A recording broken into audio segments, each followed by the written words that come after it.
Como é que vocês estão? Vamos lá para mais uma aula de geografia.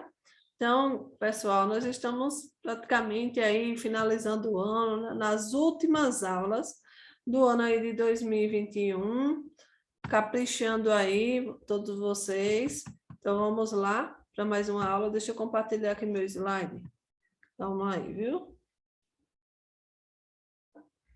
Espera aí que tá dando uns travas aqui no meu computador. Agora vai. Calma, calma, calma, que ele vai. Pronto. Então, vamos lá, né? Então, a aula de hoje vai da página 212 até a página 219. Peguem um livro, lápis e a caneta, vão pegando aí seu material e acompanhando toda a aula de geografia. E a aula de hoje nós vamos falar sobre o Oriente Médio. Oriente Médio, região estratégica. Então, é uma região estratégica por quê? Né? Em termos econômico e geopolítico, né? Ele conecta a Ásia, a Europa e a África.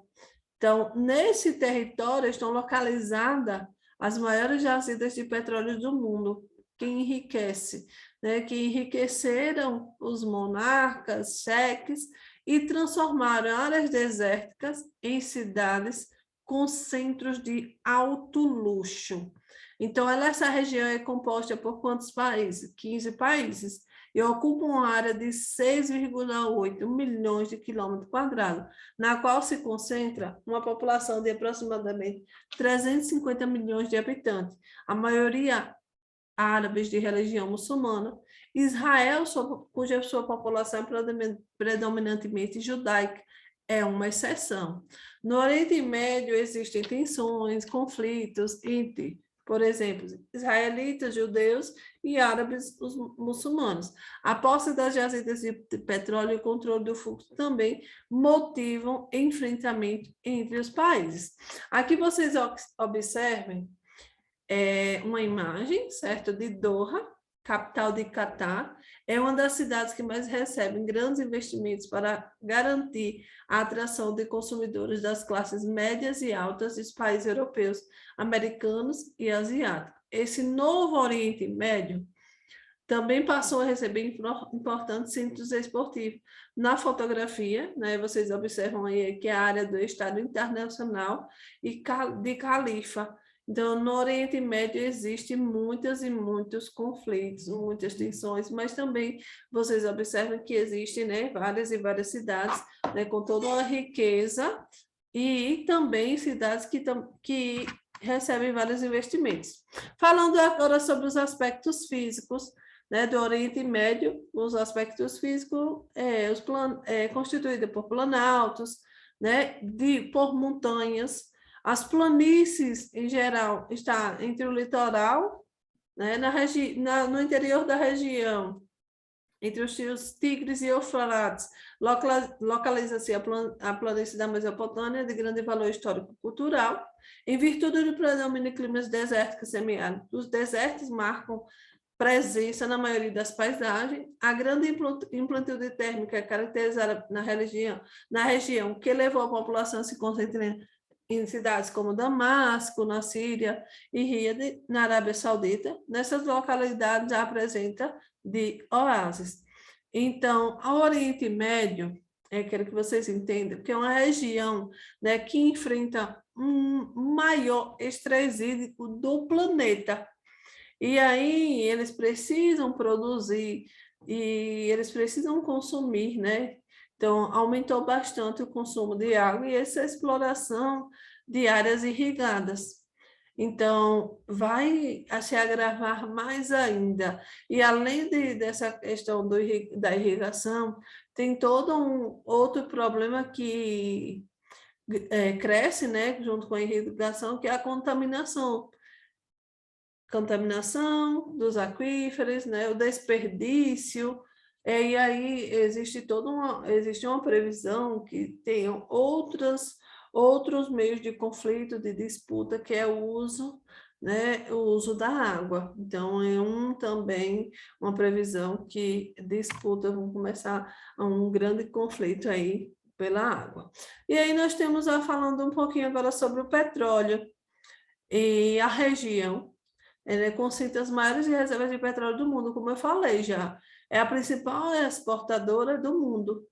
A OPEP, né, que reúne os estados, né, de responsáveis da extração e de refino do produto, exerce grande influência sobre a oferta e preço do petróleo no mercado internacional. Então, as alianças e as mudanças envolvendo os países do Oriente Médio são acompanhadas de perto pelas potências mundiais, uma vez que alteram as políticas nessa região, podem ter reflexos globais, né? Tudo que for acontecer, todas as alterações, todas as mudanças que for acontecer envolvendo o Oriente Médio, principalmente essa questão de petróleo, vai refletir no mundo todo. E aí vocês observam um planisfério, né, o fluxo de petróleo bruto, 100 barris por dia. Então, observam que é uma grande exploração de petróleo existente, né, no Oriente Médio, e esse petróleo ele não fica lá só no Oriente Médio, tem uma grande porcentagem que vai também para a América do Norte, principalmente aí para os Estados Unidos. A riqueza do petróleo. Então, no final do século XX, alguns dos maiores produtores de petróleo no Oriente Médio passaram a diversificar a economia de seus territórios, investir volumosos, né, recursos de desenvolvimento do setor de serviços, em especial turismo de luxo. E aí entra né, aquela localização que vocês já viram bastante na internet, Dubai, né, Abu Dhabi, ambas localidades que elas ficam nos Emirados Árabes Unidos, foram as primeiras cidades a chamar a atenção pelos seus modernos e conjuntos de edifícios. Aí, posteriormente, né, de toda essa evolução do Dubai, Abu Dhabi veio Oman, Catar, Kuwait, Bahrein, Arábia Saudita, e que eles tentaram, né, buscaram seguir o novo modelo aí dos Emirados Unidos, modernizando seus centros urbanos. E aí eles vão observando, projetando, né? Aí eles buscam os arquitetos europeus, arquitetos estadunidenses, nas construções, né, dos seus condomínios, seus hotéis luxuosos, shopping centers, né, com as principais lojas de grife do mundo ocidental e escritórios de empresas transnacionais, museus, parques temáticos. E aí eu vou mostrar para vocês, né, uma vista parcial, que tem no livro de vocês, aí na página 216, do luxuoso residencial, né, arquipélago artificial em Dubai, construído em forma de palmeira, que resultou em uma das principais atrações turísticas do local por seu requintado estilo arquitetônico. Em Dubai, nos Emirados Árabes Unidos, essa é uma foto de 2016. E aí vocês observam, né, todo o poder, toda a questão econômica influenciando na arquitetura e na construção dessa cidade. Os conflitos do Oriente Médio. Oriente Médio, recapitulando aí, né? Reforçando. Ele é marcado por grandes conflitos geopolíticos, como, um exemplo, disputa de Israel e Palestina, em que judeus e árabes consideram ter direitos históricos. Então, desde o começo do século XX, o movimento sionista, o que é o movimento sionista? É o movimento que os judeus, que resultou na formação do Estado de Israel, passou a demonstrar sua pretensão em construir um Estado judeu em Israel, terra onde os judeus foram expulsos pelos romanos. O drama do sobrevivente do Holocausto nazista motivou a comunidade internacional a dividir o então proterodato britânico da Palestina entre dois estados, um para os judeus e outro para os árabes, que haviam ocupado, né, aí a região. A questão da Palestina, outro conflito, né, teve a origem na criação com a criação do Estado de Israel, em 1948, e a não criação do Estado árabe na região, como previa o plano de partilha da ONU de 1947. Com a criação do novo Estado de Israel, grande parte dos palestinos que ali viviam se refugiou na faixa de Gaza, na Jordânia, na Síria, no Líbano, no Iraque e no Egito. A proposta de criação do Estado de Israel foi aceita pela Assembleia Geral da ONU, mas rejeitada pelos árabes, palestinos e pelos países próximos, como Egito, Síria, Iraque, Líbano e Jordânia.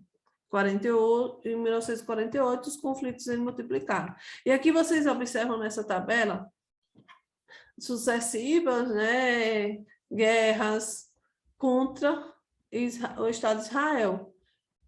E aí vocês observam Guerra da Partilha, quais são os opositores, Guerra dos 6 Dias, opositores, Guerra de Yom Kippur, né? E aí os resultados de todos os conflitos existentes aí em Israel e os países vizinhos.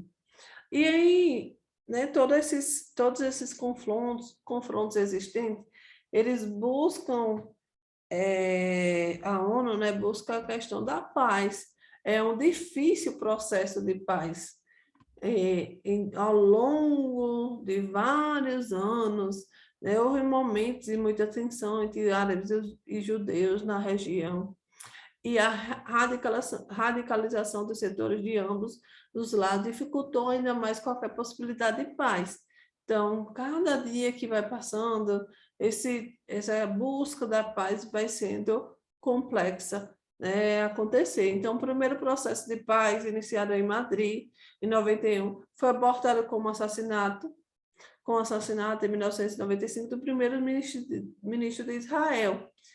Então, tempos depois, líderes de Israel e da Palestina voltaram à negociação de paz, com intermediação dos Estados Unidos, porém ainda existe muito obstáculo para a paz, né? A determinação do limite para Israel, a criação do Estado palestino e a garantia de segurança de ambos. Aí vocês observam um plano, né, de partilha da ONU, 1947, e aí vocês observam em outro mapa, Israel e Palestina.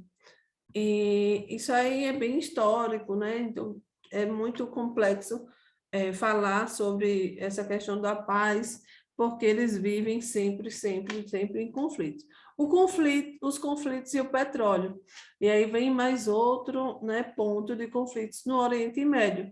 Então, cerca de 47% das reservas mundiais de petróleo estão nessa região, como vocês já sabem, principalmente na Arábia Saudita, no Iraque, no Irã, nos Emirados Árabes Unidos e no Kuwait. Essa riqueza atrai potências como da França, Inglaterra, Estados Unidos e Rússia, que, com a intenção de explorar as agidas, interferindo na política da região, gerando também conflitos. Aí vocês observam aqui nessa linha do tempo os conflitos no Oriente Médio após a Segunda Guerra Mundial. 1947 1948, guerra entre árabes e judeus, motivada pela criação do Estado de Israel. 1956, guerra entre árabes e judeus pela posse do canal de Suez no Egito. 1967, guerra de 6 dias entre árabes e judeus. 1973, guerra de Yom Kippur, Dia do Perdão entre árabes e judeus. 1980 e 1988, guerra de Irã e Iraque. 1990 e 1991, guerra do Golfo, Iraque e Kuwait. 2001, início da invasão dos Estados Unidos no Afeganistão. 2003 e 2010, invasão dos Estados Unidos no Iraque. 2010, Primavera Árabe. 2011, início da guerra civil na Síria. Então, é toda uma história, uma linha do tempo dos processos, né, de conflitos que existem aí no Oriente Médio. A Primavera Árabe e a Guerra Civil na Síria, em dezembro de 2010, uma série de manifestações e protestos contra regimes autoritários que controlavam a vida política de alguns países árabes no Oriente Médio e do norte da África tomam conta das ruas. E aí vocês observam na fotografia ruínas, né, após esse ataque aéreo na área de Arbil, Damasco, na Síria, que aconteceu, aí tiveram manifestantes na Síria sofrendo sucessivos sufocos dentro do governo de Bashar al-Assad, o que levou até a morte de ativistas contra o governo. A violência no país acabou crescendo, né, e logo grupos do antigoverno começaram a pegar armas para expulsar forças oficiais instaladas pelo país. Em 2012, ao enfrentamento, já estavam na capital Damasco e em Alepo, maior cidade da Síria, conflito que ainda perduram até o ano, né, perduraram aí até o ano de 2018. E nós vamos agora para a nossa atividade aí na página 222. Vamos lá? Primeira pergunta: por que o Oriente Médio é considerado uma das principais regiões, né, áreas estratégicas do mundo? Então, como eu já falei, que em virtude da sua localização entre Ásia, Europa e África e sua importância econômica como região detentora das maiores reservas de petróleo da Terra, do planeta Terra. Vamos para a próxima. Observe o mapa abaixo e responda as questões propostas. Calma aí. Gente, cadê? Peraí. Então, aqui, né, não veio o mapa aqui na questão, mas aí vocês observem a resposta, né? Letra A, entre os países mais ameaçados pela escassez hídrica, destaca-se Kuwait, Arábia Saudita, Catar, Emirados Árabes Unidos, Líbia, Egito, Jordânia, Iêmen, Omã, Bahrein. E B, o aumento do consumo e expansão das áreas de irrigação poderão se agravar a contaminação dos aquíferos, o desperdício e o surgimento de disputa pelo uso das águas em zonas de fronteira entre os países dessa região. E nossa aula vai ficando por aqui, né? Até a próxima aula. Tchau, tchau. Fiquem com Deus.